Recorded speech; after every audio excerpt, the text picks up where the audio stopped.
Salut tout le monde, on part sur les 800 000 abonnés et je voulais vraiment vous remercier pour ça. Cette petite chaîne qui est partie vraiment de rien, c'était à l'arrache dans mon salon au début de la crise liberticide que nous avons connue, dans le but de vous informer en faisant tous les efforts possibles et j'espère qu'on aura été à la hauteur. Mais vraiment quand je dis pour l'instant, comme vous le savez, la chaîne n'est pas vraiment super professionnelle. J'ai la chance de travailler avec un excellent monteur, Thilou Martin, qui a vraiment donné une impulsion au montage et en particulier qui m'a permis de travailler même quand j'étais pas au studio. Donc c'est pour ça que j'ai quelques vidéos qui sont en mode narration, comme ça, quand je voyage, je peux les enregistrer uniquement en audio et ça fait quand même un beau montage. Je lui ai demandé de filer un style un peu monde diplomatique à tout ça et je suis très content de ce qu'il a fait honnêtement et de vos retours. Ça a l'air d'être le cas pour vous aussi. Mais bon, cette chaîne, c'est vraiment une chaîne d'amateurs.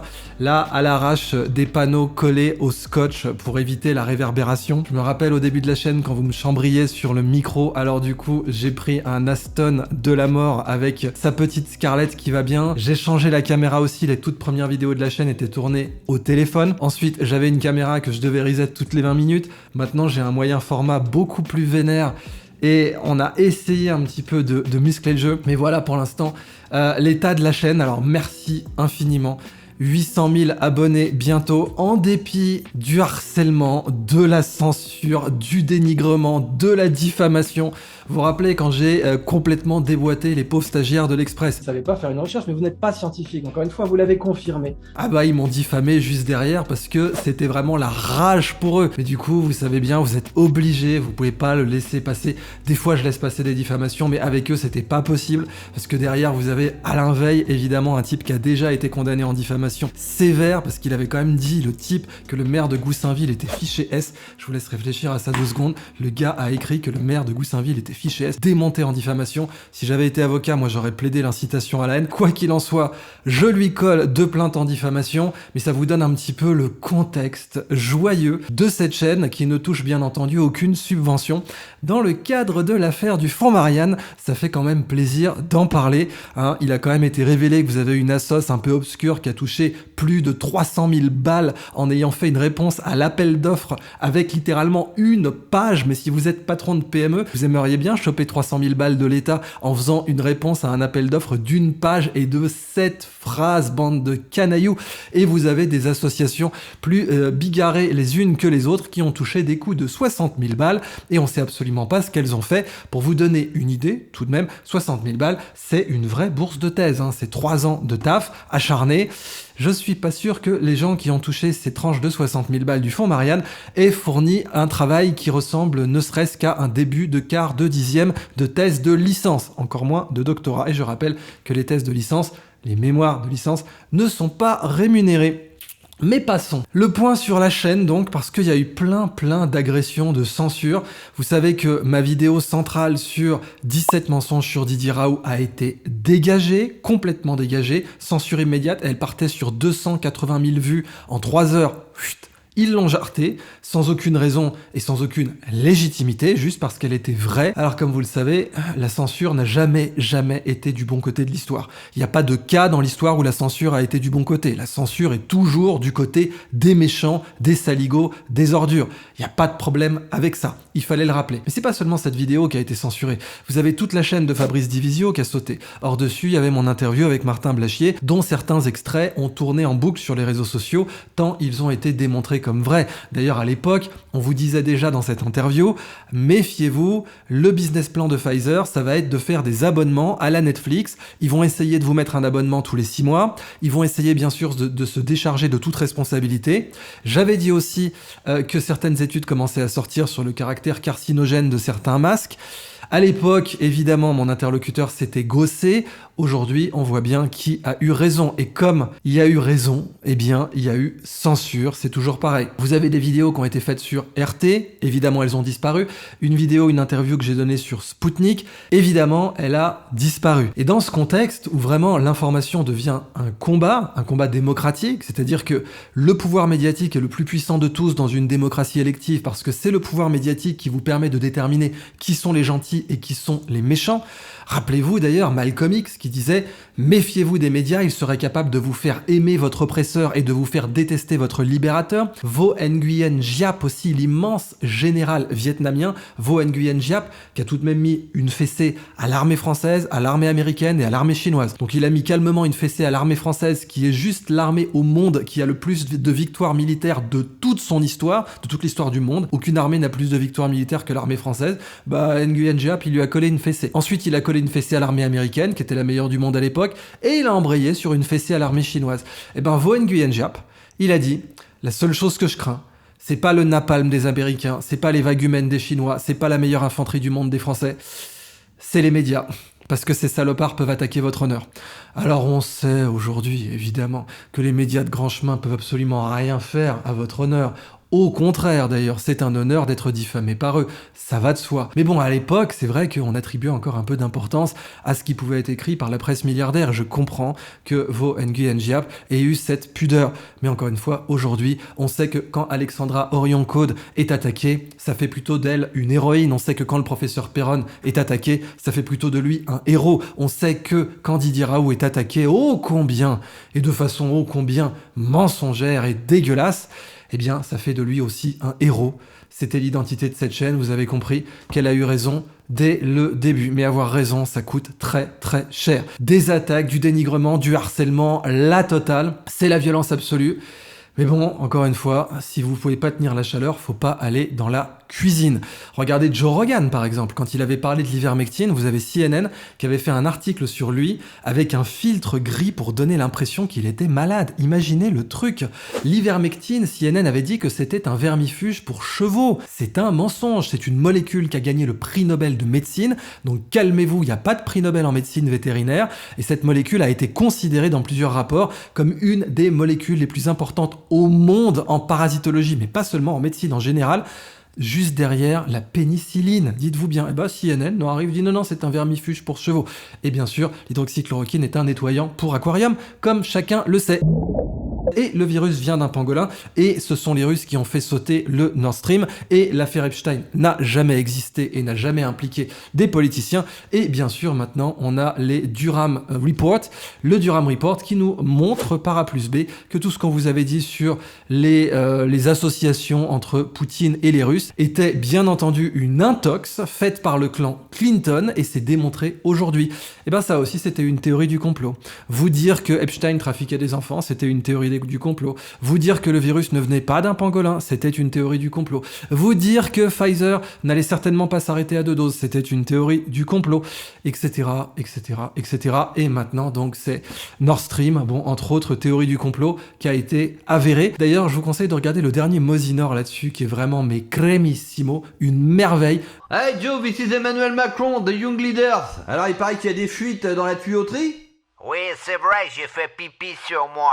Mais non, mais je parle pas de ça, je parle du gazoduc Nord Stream. La chaîne de Mosinor, elle est fantastique d'une façon générale, mais alors celui-là, là, il a vraiment envoyé tout ce qu'il avait. En plus, je suis tellement un aficionados de cette chaîne que moi, je regarde ses replays de Call of Duty, pour vous dire, en écoutant ces mix de funk absolument excellents. Mais là, pour le coup, ce dernier détournement de Mosinor, il vous montre bien l'idée, avec un Biden qui insulte Macron toutes les 5 minutes, parce que c'est vraiment comme ça que ça se passe géopolitiquement. Alors, faisons donc ce point. Le cas de Joe Rogan, ça m'a marqué parce que ce filtre gris, moi aussi j'ai eu droit. Vous avez des officines complètement foireuses et ultra sulfureuses et controversées qui m'ont mis un filtre vert. Moi c'était un filtre vert, donc j'étais une sorte de bête, en fait. C'est ça, pour ces gens-là, c'est vous n'êtes pas humain, je ne suis pas humain. On est vraiment dans les caricatures, exactement comme les grosses caricatures salaces des années 30.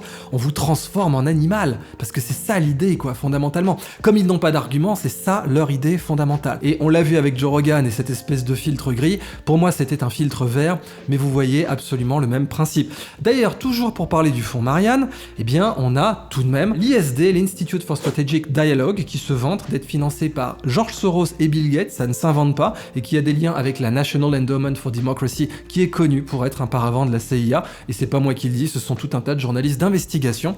Eh bien, l'ISD, qui est une fondation pleine aux as, qui touche de l'argent de fondation, a touché 80 000 balles du fonds Marianne. Mais comment un réseau d'influence anglais, étranger en tout cas, mais anglais en l'occurrence, a pu toucher 80 000 balles du fonds Marianne, soi-disant pour lutter contre le séparatisme et le radicalisme.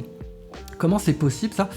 Alors que ça n'a rien à voir fondamentalement. Et ben l'ISD se vante que la vidéo que j'ai faite sur Didier Raoult ait été censurée. Ils se vantent du fait qu'elle soit sur Odyssée. Oui, tout à fait. On en est là. Donc, il va falloir faire le point, à savoir, l'Union européenne aujourd'hui est en train de censurer à tout va.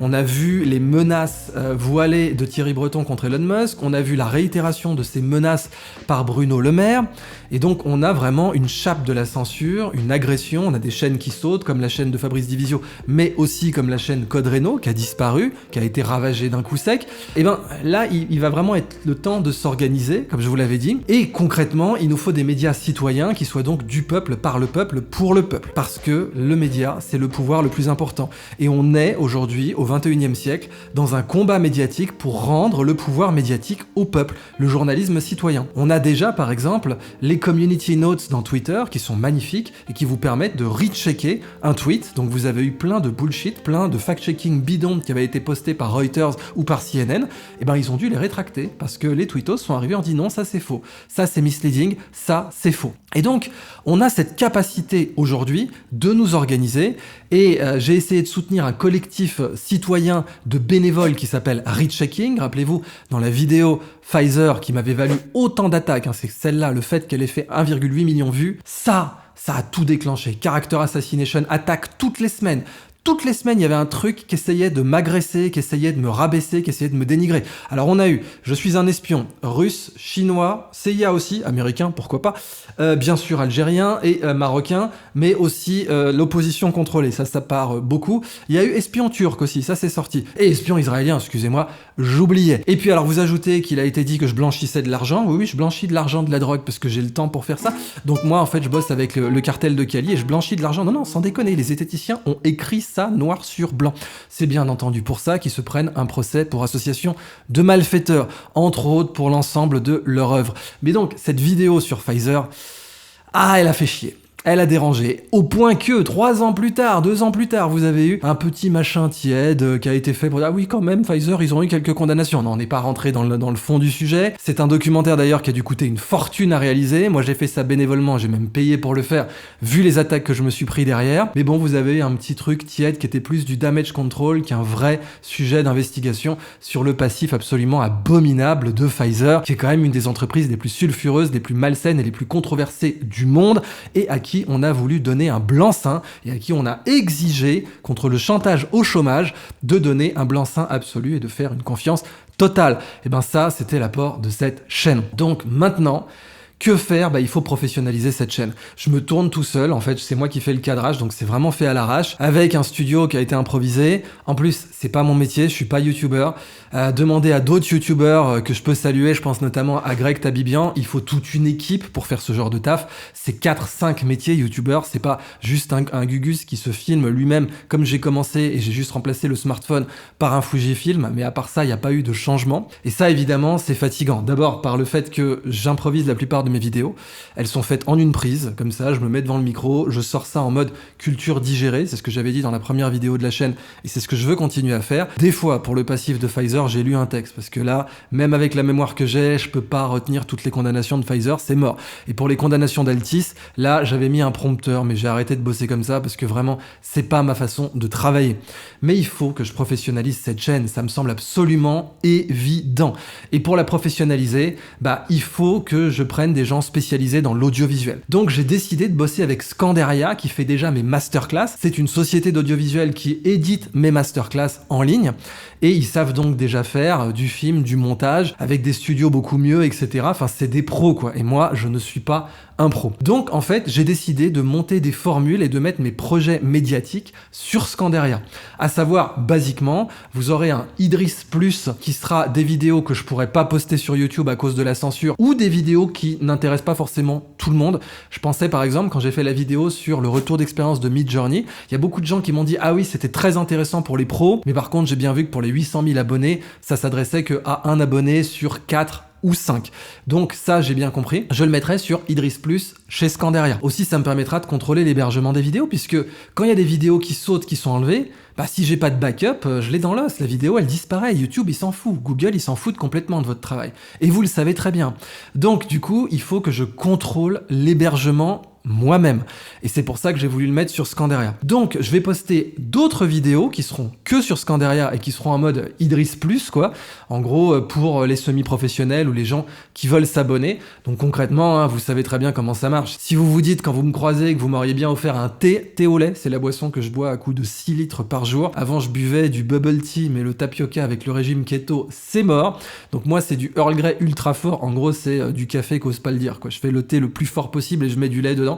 C'est bientôt mon anniversaire. Si vous vous dites que si vous me croisiez, vous me paieriez bien un thé au lait, je parle du machin basique, voilà, il y aura tous les niveaux de formule d'abonnement sur Scandaria, qui sera aussi le sponsor unique de la chaîne. Et oui, au passage, je vous ai jamais fait de pub pour un VPN, je vous ai jamais fait de pub pour Raid Shadow Legends ou quoi que ce soit d'autre. Je méprise pas les chaînes qui le font, je sais qu'elles en ont besoin pour vivre, mais moi, même si on m'a fait des propositions, j'ai des propals de contrat, mais des trucs vraiment alléchants, j'ai décidé de ne pas le faire pour que la chaîne soit complètement indépendante et surtout pour que je puisse éventuellement me réserver le droit de vous faire un documentaire sur le passif de telle ou telle société. Alors si elle m'a financé, c'est mort, je ne peux pas le faire. Je vous parle même pas du fait que tout un tas de youtubeurs à une époque vous faisaient la promotion pour, je sais plus ce truc là, Scottish Title ou je sais plus quoi, une arnaque, c'était une arnaque, qui vous donnait un titre de noblesse, genre vous aviez 1 mètre carré de terre en Écosse et soi-disant vous pouviez vous faire appeler Lord, c'était de la bullshit totale. Vous avez des youtubeurs qui avaient 4 millions d'abonnés, qui ont fait la promo de ça. J'ai même vu une chaîne que j'aime beaucoup, qui a fait la promo de Nicolas, cette société ultra controversée qui a menti à ses actionnaires. Voilà, moi je veux être complètement indépendant, donc c'était mort de chez mort pour vous faire de la promotion. Mais du coup, un seul sponsor pour la chaîne à partir de maintenant, Scandaria, avec tous les futurs projets de médias. Donc d'abord, il y aura Idriss Plus pour des vidéos en plus, avec des sujets genre science, biomimétisme, des sujets qui intéresseront pas tout le monde sur la chaîne, mais qui pourront intéresser des semi-pros ou des gens passionnés. Ensuite, je veux monter Octogone, on avait monté cette newsletter, mais cette fois je veux la faire en audiovisuel pur, en mode podcast de Joe Rogan, ou plutôt en mode Peterson. Donc là, ça sera filmé avec une interlocutrice ou un interlocuteur qui me posera des questions sur l'actualité. On fera newsletter et derrière, je veux en faire évidemment un site de presse qui centralise les dépêches. Je me suis abonné à des services de dépêches qui centralisent les dépêches et qui les commentent et qui les analysent. Et donc ça, évidemment, ça va nécessiter qu'on recrute. Donc si vous soutenez, si vous vous abonnez suffisamment sur Scandaria, on va pouvoir monter Octogone. Je vous garantis qu'on le fera direct en mode podcast, mais s'il y en a suffisamment qui s'abonnent, on va pouvoir faire un site de presse avec. D'ailleurs, j'ai déjà contacté des journalistes qui ont été virés quand RT a été détruite, des journalistes français, évidemment, pas des journalistes russes, des journalistes français honnêtes qui faisaient leur travail. Donc j'ai contacté ces journalistes et je leur ai dit, écoutez, s'il y a suffisamment d'abonnés, on va pouvoir faire Octogone avec vous et on vous embauchera bien volontiers. Tout le but maintenant, c'est de vous faire une chaîne et un bouquet de chaînes qui soit à la hauteur de la confiance que vous m'avez donnée en ayant 800 000 bientôt abonnés. Et évidemment, faire en sorte que YouTube, que Google ne puisse pas tout contrôler dans la chaîne. Ça, c'est très important. Qu'ils puissent pas tout censurer, tout détruire. Il faut que j'ai un hébergement avec mon propre organisme qui puisse domicilier ces vidéos et qui puisse faire d'autres choses. Donc, il y aura Idriss Plus, il y aura Octogone. On veut aussi soutenir ce collectif de journalistes citoyens Read Shaking. Donc, vous avez Amélie Ismaili qui a fait une analyse mais merveilleuse du scandale du fonds Marianne, scandale d'État, scandale absolu sur lequel une enquête du parquet national financier est ouverte, mais une enquête du Sénat aussi est ouverte. Pour faire les deux, il faut quand même le valoir. Et là, c'est Read Shaking qui a permis d'aller encore plus loin et qui va nous permettre aussi de contrôler et de réfuter les tentatives de terrorisme intellectuel. Par exemple, sur Read Shaking, vous avez une réfutation des attaques contre Alexandra Orion-Caude. Je voudrais qu'on fasse d'autres réfutations sur les attaques contre le professeur Perron, contre Didier Raoult.